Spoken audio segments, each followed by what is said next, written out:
نبی کریم علیہ السلام نے فرمایا کہ بیٹی یہ آدھی روٹی لانے کا مطلب کیا ہے؟ میری سمجھ میں بات نہیں آتی۔ سیدہ فاطمہ الزہرا نے عرض کی، اے اللہ کے نبی 3 دن سے گھر میں فاقہ تھا، علی کچھ محنت کر کے لائے، تھوڑا سا آٹا آیا، گھر میں کچھ روٹیاں بنائی، ایک حسن نے کھائی، ایک حسین نے کھائی، ایک علی نے کھائی، ایک روٹی صدقہ کر دی، ایک روٹی میرے حصے میں آئی۔ جب میں کھا رہی تھی ابھی آدھی روٹی ہوئی تو مجھے خیال آیا کہ میرے بابا نے بھی تو شاید کچھ نہیں کھایا ہوگا، وہ روٹی میں نے اپنے دوپٹے کے ایک پلو میں باندھی اور اسے لے کر آپ کی خدمت میں حاضر ہوئی۔ اے اللہ کے نبی، اے میرے بابا آپ اسے تناول فرما لے۔ نبی کریم علیہ السلام نے ارشاد فرمایا، بیٹی اس اللہ رب العزت کی قسم جس کے قبضے میں محمد کی جان ہے، 3 روز سے میرے پیٹ پہ کوئی لقمہ نہیں گیا۔ الا بذکر اللہ تطمئن القلوب۔ بزرگان محترم، عزیز دوستوں اور ساتھی، اللہ رب العزت ارشاد فرما رہے ہیں کہ اللہ رب العزت کی عبادت کرتے رہو اور اس کے ساتھ کسی کو شریک نہ ٹھہراؤ، اور والدین کے ساتھ احسان کا معاملہ کرو اور رشتہ داروں کے ساتھ صلہ رحمی سے پیش آؤ۔ نبی کریم علیہ السلام کی کئی احادیث ہیں جس میں آتا ہے کہ صلہ رحمی کرنے والا یعنی رشتہ داروں سے اچھا سلوک کرنے والا جنت کا مستحق ہوتا ہے۔ یعنی جو شخص اپنے رشتہ داروں کے ساتھ اچھا برتاؤ کرتا ہے، ان کی ضرورت کا خیال رکھتا ہے، ان سے تعلقات استوار رکھتا ہے، انہیں اپنے گھر بلاتا ہے، ان کے گھر جاتا ہے، ان کی دل جوئی کرتا ہے، یعنی رشتہ داری کا مکمل حق ادا کرتا ہے، تو ایسا شخص جنتی ہے۔ اور نبی کریم علیہ السلام کی ایک اور حدیث ہے، بخاری شریف کی روایت ہے، آقا نامدار محمد عربی صلی اللہ علیہ وسلم کا ارشاد گرامی ہے، فرماتے ہیں کہ جو شخص یہ چاہتا ہے کہ اس کے رزق میں اضافہ کر دیا جائے یا اس کی عمر بڑھا دی جائے تو اسے چاہیے کہ صلہ رحمی کرے، یعنی رشتہ داروں سے اچھا برتاؤ کرے۔ اللہ اکبر۔ رزق بھی متعین ہوتا ہے، عمر بھی متعین ہوتی ہے۔ جب بچہ پیدا ہوتا ہے، پیدائش سے پہلے اللہ رب العزت ایک فرشتے کو متعین فرماتے ہیں جو اس کا رزق اور اس کی سانسیں لکھ دیتا ہے کہ دنیا میں اتنا رزق اسے دیا جائے گا اور اتنے دن یا اتنے گھنٹے یا اتنے سانس یہ دنیا میں لے سکتا ہے، زندگی صرف اس کی اتنی ہے، لکھ دی جاتی ہے۔ لیکن جب رشتہ داروں سے اچھا سلوک کیا جاتا ہے، نبی کریم علیہ السلام کا ارشاد گرامی ہے کہ اس کا رزق بھی بڑھا دیا جاتا ہے، اس کی عمر بھی بڑھا دی جاتی ہے۔ دراصل رشتہ داروں سے حسن سلوک کی وجہ یہ ہے کہ اگر ہم ان کو کچھ دیتے ہیں تو اس دینے کا ثواب الگ ہوتا ہے اور رشتہ داری کا ثواب الگ ہوتا ہے۔ ایک حدیث میں آتا ہے کہ صلہ رحمی کو تر و تازہ رکھو اگرچہ سلام ہی کے ذریعے ہو، یعنی قطع تعلق نہ کرو، رشتوں کو نہ توڑو، رشتوں کو بنائے رکھو۔ اگر تم نے کچھ دینے کی طاقت نہیں ہے، وسعت نہیں ہے، نہ دو، لیکن ان سے تعلقات قائم رکھو، سلام دعا کرتے رہو، خیر و عافیت دریافت کرتے رہو، تو یہ بھی صلہ رحمی۔ نبی کریم علیہ السلام کی ایک اور حدیث ہے، حضرت عبداللہ بن عمر رضی اللہ تعالیٰ عنہ فرماتے ہیں کہ آقا نامدار محمد عربی صلی اللہ علیہ وسلم نے ارشاد فرمایا، صلہ رحمی یہ نہیں کہ کسی رشتہ دار نے نیکی کی تو اس کے بدلے میں نیکی کی جائے، بلکہ صلہ رحمی یہ ہے کہ دوسرا قطع تعلق کر لے، رشتہ داری ختم کر لے اور آپ اس کو جوڑیں، اس سے ملیں، اس کے ساتھ احسان کا معاملہ کریں، یہ صلہ رحمی ہے۔ اس کا بڑا اجر ہے، بڑا اجر ہے۔ نبی کریم علیہ السلام نے صحابہ کو بھی یہی تعلیمات کی، اور صحابہ کے بعد پھر بزرگان دین، علماء کرام، ہمارے اکابرین نے بھی اس کی بہت ساری مثالیں پیش کی۔ نبی کریم علیہ السلام نے تو صلہ رحمی کے ایسے ایسے راستے بیان فرما دیے کہ آدمی سوچ بھی نہیں سکتا۔ ہم یہ سمجھتے ہیں کہ ایک فیملی جو ہوتی ہے اس سے باہر کے رشتہ دار جو ہوں ان کے ساتھ احسان کے معاملے کو صلہ رحمی کہا جاتا ہے، ایسا نہیں ہے، بلکہ شوہر بیوی کے ساتھ، بیوی شوہر کے ساتھ احسان کر دے تو یہ بھی صلہ رحمی ہے۔ بیٹا باپ کے ساتھ، باپ بیٹے کے ساتھ، یا ماں بیٹی یا بیٹے کے ساتھ، اور بیٹا یا بیٹی ماں کے ساتھ جو احسان کا معاملہ کر دے یہ بھی صلہ رحمی ہے۔ نبی کریم علیہ السلام نے ایک مرتبہ صحابہ کی خواتین کو یعنی صحابیات کو حکم فرمایا کہ آپ اللہ کے راستے میں خیرات کریں، اللہ کے راستے میں صدقہ کریں. تو حضرت زینب رضی اللہ تعالی عنہا نے اپنے شوہر حضرت عبداللہ بن مسعود رضی اللہ تعالی عنہ سے عرض کی کہ آپ ضرورت مند ہیں اور میرے پاس کچھ مال ہے جو میں خیرات کرنا چاہتی ہوں, اللہ کے راستے میں دینا چاہتی ہوں. چونکہ آپ میرے شوہر ہیں تو آپ کو یہ مال دیا جا سکتا ہے یا نہیں, آپ نبی کریم علیہ السلام سے جا کر دریافت کر لیں. حضرت زینب کی بات سن کر حضرت عبداللہ بن مسعود رضی اللہ تعالیٰ عنہ نے کہا کہ دیکھو مجھے اس معاملے میں شرم آتی ہے, کیونکہ میں لینے والا ہوں گا, لوگ کیا کہیں گے کہ مال کے لالچ میں یہ مسئلہ پوچھنے کے لیے آیا ہے, لہٰذا مجھے شرم آتی ہے, میں جانا نہیں چاہتا, تم ہی یہ بات آقا نامدار صلی اللہ علیہ وسلم سے دریافت کر کے آ جاؤ. حضرت زینب نے چادر اٹھائی اور مسجد نبوی کے باہر پہنچ گئی, لیکن اندر قدم رکھنے کی ہمت نہیں ہوئی. ایک اور عورت بھی مدینے کی اسی طرح کھڑی ہوئی تھی, وہ بھی یہی مسئلہ معلوم کرنے کے لیے آئی تھی. اندر جانے کی ہمت نہیں ہو رہی ہے کہ یہ سوال آپ سے کریں. تو اتنے میں حضرت بلال رضی اللہ تعالیٰ عنہ نظر آئے. دونوں نے اپنا اپنا مسئلہ بیان کیا, دونوں کا ایک ہی مسئلہ تھا. کہا کہ ہمارے پاس مال ہے جو اللہ کے راستے میں دینا چاہتے ہیں, لیکن شوہر مستحق ہے, کیا شوہر کو دے سکتے ہیں یا نہیں؟ حضرت بلال نے کہا کہ آپ دونوں رکیں اور میں یہ بات نبی کریم علیہ السلام سے معلوم کر کے آتا ہوں. حضرت بلال رضی اللہ تعالیٰ عنہ مسجد میں داخل ہوئے, نبی کریم علیہ السلام سے سوال کیا کہ اللہ کے نبی, دو مدینے کی خواتین آئی ہیں اور انہوں نے یہ مسئلہ معلوم کیا ہے کہ ہمارے پاس مال ہے, ہم اللہ کے راستے میں دینا چاہتے ہیں, نبی نے حکم فرمایا ہے کیا ہم اپنے شوہر کو دے سکتے ہیں؟ تو نبی کریم علیہ السلام نے فرمایا کہ وہ عورتیں کون ہیں؟ حضرت بلال نے عرض کی, اے اللہ کے نبی, ایک تو انصار میں سے ہے اور ایک زینب ہے. کہا کہ کون سی زینب؟ کہا کہ جو عبداللہ بن مسعود کی زوجہ ہیں. نبی کریم علیہ السلام نے فرمایا کہ ایسا صدقہ, ایسا خیرات, ایسا اللہ کے راہ میں مال دینا زیادہ اعلیٰ اور افضل ہے, اس لیے کہ ایک تو خیرات اور صدقے کا ثواب ملے گا اور دوسرا رشتہ داری کا ثواب ملے گا. اللہ نبی کریم علیہ السلام نے نہایت آسان راستے بتا دیے. ہم یہ سمجھتے ہیں کہ ماں باپ اور شوہر بیوی یا اولاد کو چھوڑ کر باہر ہی صدقہ کیا جائے, باہر ہی تعاون کیا جائے تو یہ صلہ رحمی ہے. ایسا نہیں, آپ کہیں بھی کسی بھی رشتہ دار کے ساتھ صلہ رحمی کر سکتے ہیں. ہاں یہ بات اور ہے کہ زکوٰۃ اور صدقہ والدین کو نہیں دے سکتے یا اولاد کو نہیں دیا جا سکتا, اس میں مسائل الگ ہیں. ہاں آپ کچھ تعاون چاہتے ہیں تو آپ کسی کا بھی تعاون کر سکتے ہیں. بہت سارے واقعات اس طرح کے مل جاتے ہیں جس میں صرف مال نہیں بلکہ اخلاق کا مظاہرہ کرنے کو بھی صلح رحمی قرار دیا گیا ہے. نبی کریم علیہ السلام ایک مرتبہ جمعے کے دن منبر نبوی پر تشریف فرما ہے اور خطبہ ارشاد فرما رہے ہیں. ایسے میں اچانک آپ نے خاموشی اختیار کر لی, خطبہ دیتے دیتے خاموش ہو گئے, چپ ہو گئے, مسجد میں سناٹا چھا گیا, ایک پرندے کی بھی آواز نہیں آ رہی تھی, اتنی خاموشی داری تھی. اچانک آپ نے ارشاد فرمایا, جس کے رشتے دار ناراض ہوں وہ یہاں سے اٹھ کر چلا جائے, جس کے رشتے دار ناراض ہوں وہ یہاں سے اٹھ کر چلا جائے.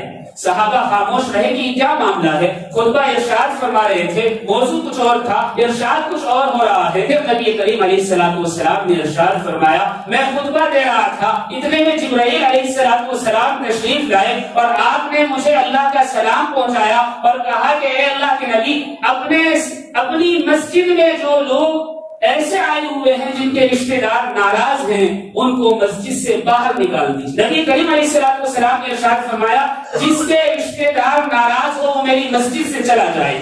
تمام صحابہ بیٹھے ہوئے ہیں. ایک صحابی اٹھ کر کھڑے ہوئے اور کہا کہ جب آپ کا کلمہ پڑھا ہے تو آپ سے کچھ نہیں چھپاؤں گا, اے اللہ کے نبی میری خالہ ناراض ہے. نبی کریم علیہ السلام نے فرمایا کہ جاؤ پہلے منا کر آؤ, بعد میں نماز پڑھنا. کہا کہ نماز کے بعد چلا جاؤں گا. فرمایا اجازت نہیں ہے, جب تک خالہ کو راضی نہ کر لو میری مسجد میں آ کر نماز نہ پڑھنا. وہ صحابی نماز جمعہ چھوڑ کر چلے گئے, سیدھا خالہ کے پاس پہنچے, اپنے سر سے جو کپڑا بندھا ہوا تھا اتارا اور سامنے پیش کر کے کہا کہ خالہ آپ ناراض ہیں, اللہ کے لیے آپ راضی ہو جائیں. انہوں نے کہا کہ میں راضی نہیں ہو سکتی, تو نے مجھے بڑا دکھ پہنچایا ہے. خالہ نے کہا تو نے مجھے بڑا دکھ پہنچایا ہے, میں راضی نہیں ہو سکتی. انہوں نے کہا اگر آپ راضی نہیں ہو سکتی تو پھر اس وقت راضی ہو جانا جب میری سانسیں اکھڑ جائیں گی, یعنی جب میں مر جاؤں گا اس وقت آپ راضی ہو لینا. خالہ کے دل پر یہ بات لگی، انہوں نے فوراً کندھے پر ہاتھ رکھا اور اندر بلایا اور کہا کہ بیٹے میں تجھ سے راضی ہوں، لیکن مجھے یہ تو بتا کہ یہ طریقہ تجھے کس نے سکھایا ہے؟ صحابی تھے، کہا کہ مجھے اللہ کے نبی صلی اللہ علیہ وسلم نے فرمایا ہے، اور یہ بھی کہا ہے جب تک خالہ راضی نہ ہو تب تک میری مسجد میں نہ آنا۔ خالہ نے کہا کہ بیٹا مجھے بھی وہاں لے چل، ساتھ آئی، نماز کا وقت تھا، صحابی مسجد میں نماز میں شامل ہو گئے۔ یہ سیدہ فاطمہ الزہرا رضی اللہ تعالیٰ عنہا کے حجرے میں چلی گئی اور انتظار کرنے لگی کہ آقا نامدار صلی اللہ علیہ وسلم کب فارغ ہو کر نکلتے ہیں۔ نماز سے فارغ ہوئے، صحابی ایک کونے میں کھڑے ہوئے ہیں، نبی کریم علیہ السلام کو سلام نے ارشاد فرمایا وہ شخص کہاں ہے جس کی خالہ ناراض تھی؟ کہا کہ اللہ کے نبی میں حاضر ہوں، خالہ تو راضی ہو گئی لیکن آپ سے ملنا چاہتی ہیں، سیدہ فاطمہ کے حجرے میں موجود ہیں۔ نبی کریم علیہ السلام حجرے کے سامنے تشریف لے گئے، اندر سے اس خاتون نے کہا کہ آپ کی بیٹی رحمت ہے، آپ کی بیٹی رحمت ہے، میں اس کے واسطے سے آپ سے عرض کرتی ہوں کہ میں نے آپ کی ہمیشہ برائی کی، عورتوں میں بیٹھ کر آپ کی غیبت کیا کرتی تھی، اس لیے کیا کرتی تھی کہ آپ اللہ کے نبی ہیں، مجھے آپ سے بغض تھا، آپ اپنی بیٹی کے وسیلے سے مجھے معاف فرما دیں۔ نبی کریم علیہ السلام نے ارشاد فرمایا میں نے تو تجھے کبھی کا معاف کر دیا۔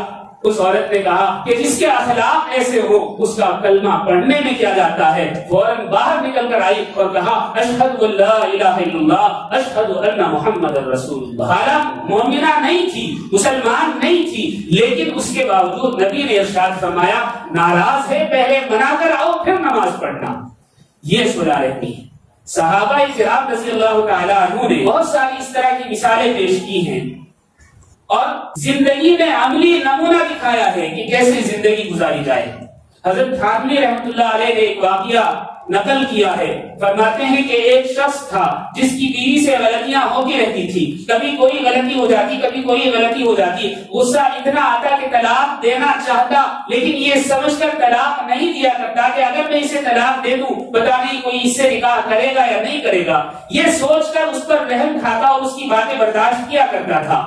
انتقال ہو گیا، اچانک موت آ گئی، اللہ رب العزت کے حضور حاضر ہوا تو اللہ نے ارشاد فرمایا کہ بتا میرے سامنے کیا لے کر آیا ہے؟ کہا اے اللہ میں تو خالی ہاتھ آیا ہوں، میرے پاس کچھ نہیں ہے، ہاں صرف ایک چیز ہے وہ یہ کہ میں اپنی بیوی کی غلطیوں کو یہ سمجھ کر معاف کر دیا کرتا تھا کہ وہ اللہ کی بندی ہے، اس کے علاوہ میرے پاس کوئی نیکی نہیں ہے۔ اللہ نے ارشاد فرمایا تو نے میری بندی سمجھ کر معاف کیا، آج میں تجھے اپنا بندہ سمجھ کر معاف کرتا۔ صلح رحمی، حسن سلوک، احسان کا بدلہ اللہ رب العزت دنیا میں بھی عطا فرماتے ہیں، آخرت میں بھی عطا فرماتے ہیں۔ صرف سمجھ کی بات ہے، اگر ہم سمجھ جائیں۔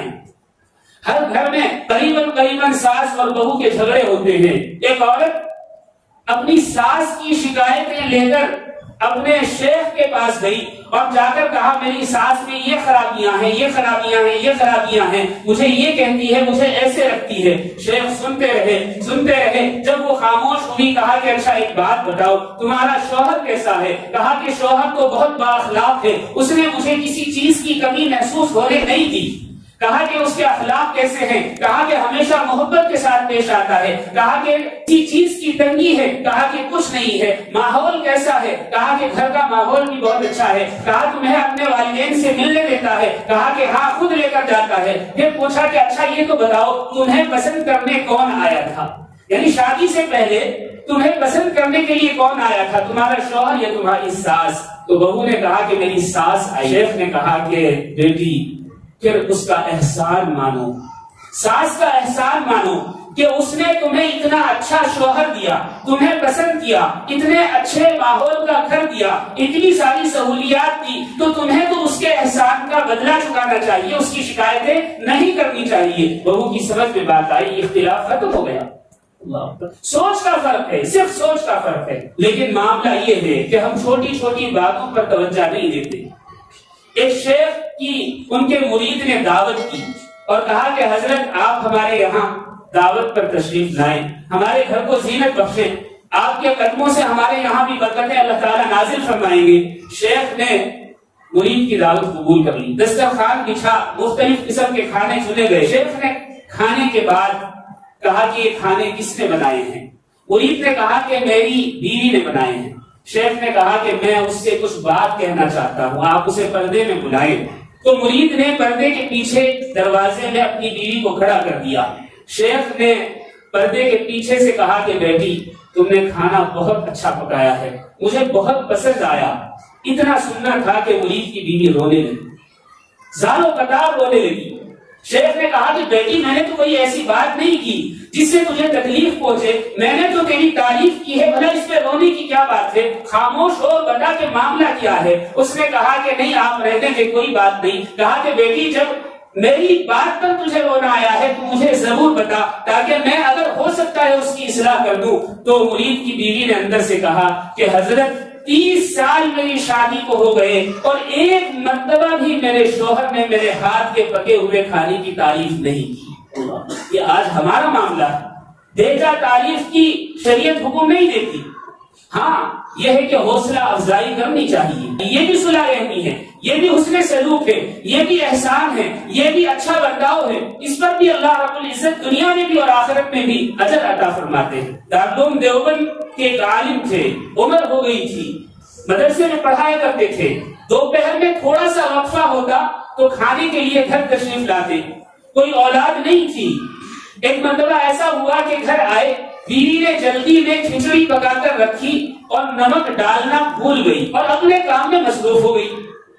حضرت نے پوچھا کہ کھانا کہاں ہے؟ کہا کہ دسترخوان لگا ہوا ہے, آپ تناول فرما لیں, مجھے کچھ کام ہے. حضرت نے کھانا اتارا, کھایا تو دیکھا کہ اس میں تو نمک ہی نہیں ہے. ایک تو کھچڑی, اس میں کوئی چیز ہوتی ہی نہیں سوائے نمک کے, اس میں نمک بھی نہیں تھا. سوچا کہ یہ تھکی ہوئی ہے, صبح سے کام میں لگی ہوئی ہے, اگر میں اس کو کہوں کہ اس میں نمک نہیں ہے کہیں ایسا نہ ہو کہ بیوی کا دل ٹوٹ جائے. تو خاموشی کے ساتھ وہ کھچڑی کھائی اور چلے. یہ واقعہ گزرے ہوئے سالوں بیت گئے. حضرت کا انتقال ہوا. دیوبند کے ہی ایک صاحب نے خواب میں دیکھا کہ جنت کے محلات ہیں اور وہ وہاں گھوم رہے ہیں. پوچھا کہ کیا معاملہ ہے, اللہ نے آپ کے ساتھ کیسا برتاؤ کیا, کیا سلوک کیا؟ کہا کہ اللہ نے مجھے بخش دیا. کہا کہ بخشش کی کیا وجہ ہے؟ کہا کہ ایک وجہ ہے وہ میں بتا دیتا ہوں. خواب میں انہوں نے وہ وجہ بتائی.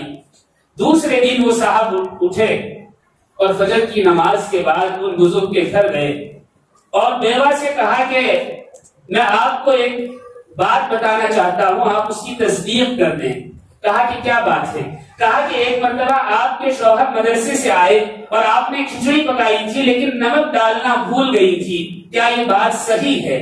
تو بیوی نے کہا کہ بالکل صحیح بات ہے, یہ بات تو گزرے ہوئے سالوں بیت گئے اور یہ بات شوہر اور بیوی کے علاوہ کسی کو پتا نہیں تھی, آپ کو کیسے پتا چلی؟ کہا کہ رات میں نے خواب دیکھا, آپ کے شوہر میرے خواب میں آئے, انہوں نے مجھے بتایا کہ اللہ نے مجھے بخش دیا. میں نے وجہ پوچھی کہ اللہ نے آپ کو کیوں بخش دیا؟ کہا کہ ایک مرتبہ بیوی نے کھچڑی پکائی تھی, نمک ڈالنا بھول گئی, میں نے صرف دل جوئی کے لیے کہ کہیں اس کا دل نہ ٹوٹ جائے وہ بغیر نمک کی کھچڑی کھا لی. تو اللہ نے فرمایا تو نے اپنی بیوی کا دل رکھا, آج ہم تیرا دل رکھتے ہیں, تجھے معاف. یہ صرف مال کو خرچ کرنے کا نام نہیں ہے بلکہ دل رکھ لیا جائے, اچھی بات کہی جائے, حسن سلوک کیا جائے, اچھے اخلاق سے پیش آیا جائے, یا سلام دعا ہی رکھی جائے, قطع تعلق نہ ہو, دوری اختیار نہ کی جائے, تو اس پر بھی اللہ رب العزت اجر عطا فرماتے ہیں. بنی اسرائیل کا ایک شخص تھا, نبی کریم علیہ السلام نے یہ واقعہ اپنی احادیث میں بیان فرمایا ہے کہ اس شخص کا انتقال ہوا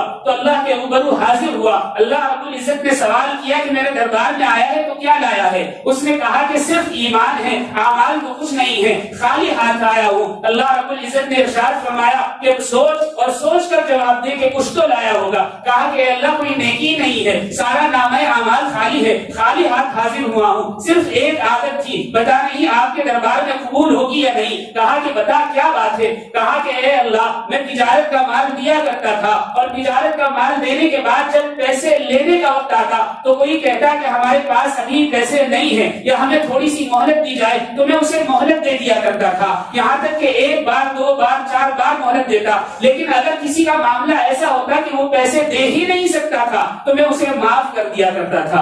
اے اللہ اس کے علاوہ میرے پاس کچھ نہیں. اللہ رب العزت نے ارشاد فرمایا جب غیروں کے ساتھ تیرا یہ معاملہ تھا تو اپنا ہے, ہم نے تیری مغفرت. غیروں کے ساتھ تجارت میں جب یہ احسان کیا جائے تو پھر اللہ رب العزت معاف فرما دیتے ہیں. اپنے رشتہ داروں کے ساتھ اگر احسان کیا جائے تو اللہ رب العزت کیوں معاف نہیں فرمائے؟ نبی کریم علیہ السلام نے لمحہ لمحہ چھوٹی چھوٹی باتوں کے ذریعے بتایا کہ احسان کس طرح کیا جائے، صلح رحمی کا کیسے معاملہ کیا جائے۔ ایک مرتبہ نبی کریم علیہ السلام کی دعوت ہوئی، دسترخوان پر آپ تشریف فرما ہوئے، کھانا لگایا گیا، آپ نے ایک روٹی اٹھائی اور اس روٹی پر ایک گوشت کا ٹکڑا رکھا اور اپنے ایک صحابی سے کہا کہ اسے فاطمہ کو دے آؤ۔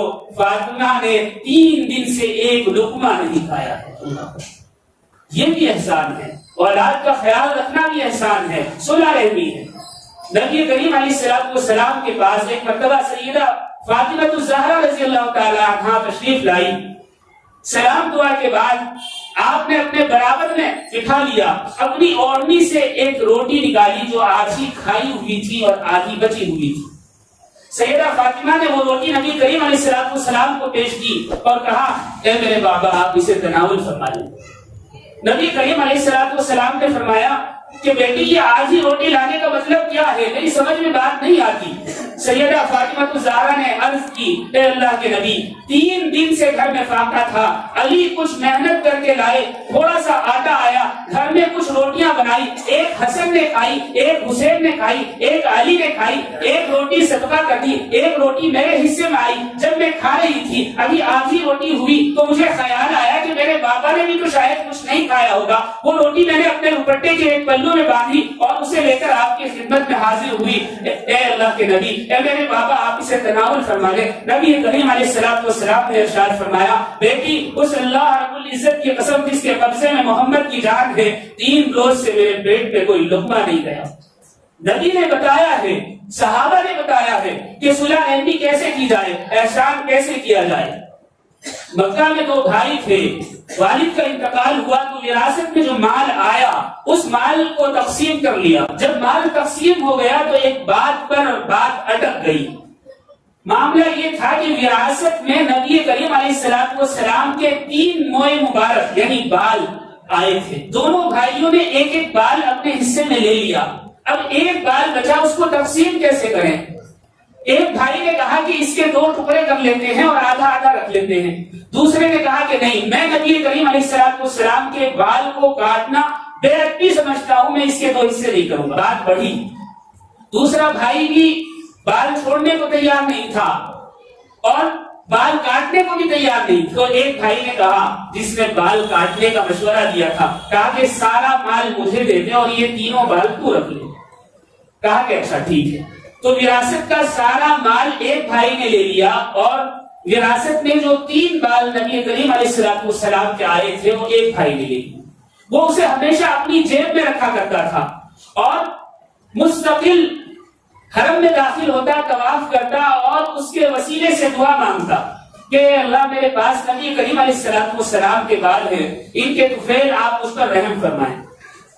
چند سالوں کے بعد یہ بہت مالدار ہو گیا، کاروبار دور تک پھیل گیا، بہت سارے نوکر چاکر رکھ لیے۔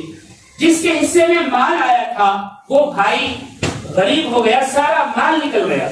ایک مرتبہ خواب میں نبی کریم علیہ السلام اس غریب بھائی کے آئے اور ارشاد فرمایا تو نے میرے بالوں کے بالمقابل دنیا کو ترجیح دی۔